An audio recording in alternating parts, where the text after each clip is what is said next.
come in from the south, the new gate under construction at the Roblem entrance to the park. And as you come in here, you'll come to this first exhibit, which is the Snowy Owl exhibit. Ahead of us here, you can see the Inukshuk. You can see how it is the first long view into the exhibit.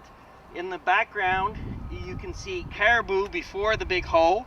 The building beyond is the gateway to the Arctic, where the theater will be. We'll go in there in a while. You can see the curve of the 360-degree theater. So we have muskox on the green hillside over here, Arctic fox in the foreground, the caribou here. The big structure ahead of me will have two large acrylic windows with pools for polar bears. The cement mixer you can see just through the gap there is the bear exhibit that is actually a higher elevation than the muskox over here. So those bears are going to be way up in the air, and you'll get this layered effect with everything separated by moats rather than structure. It's all business. Everywhere where you see exposed concrete will be ultimately covered with the rockwork. In here you'll get your first view of polar bears up close in the Sea Ice Passage exhibit. This is also where we have our 360-degree film.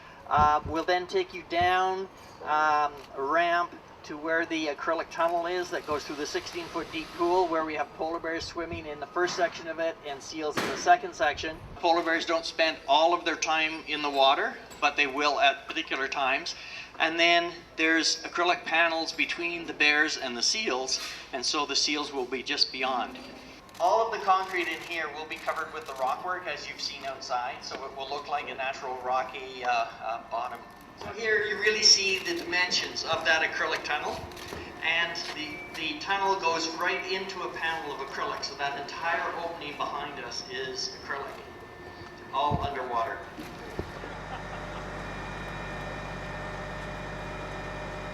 You will actually flow into the conservation center, then back out into the exhibit itself.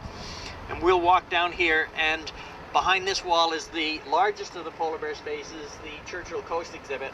We can walk into the edge of that and you'll see how big it really is. This one by itself is 20 times the space that Debbie lived her life in, and it's so much more in keeping with what we think a polar bear exhibit should be. You'll see over here the windows into Tundra Grill. The polar bears can walk right up to that glass, so clearly it's not quite the same as your window at home. The glass is a couple of inches thick and is designed to withstand polar bears, obviously. So let's just take a little walk through here and you'll see the scale of this exhibit. Just get the sense that we can see the end point. You know, things are starting to come to fruition.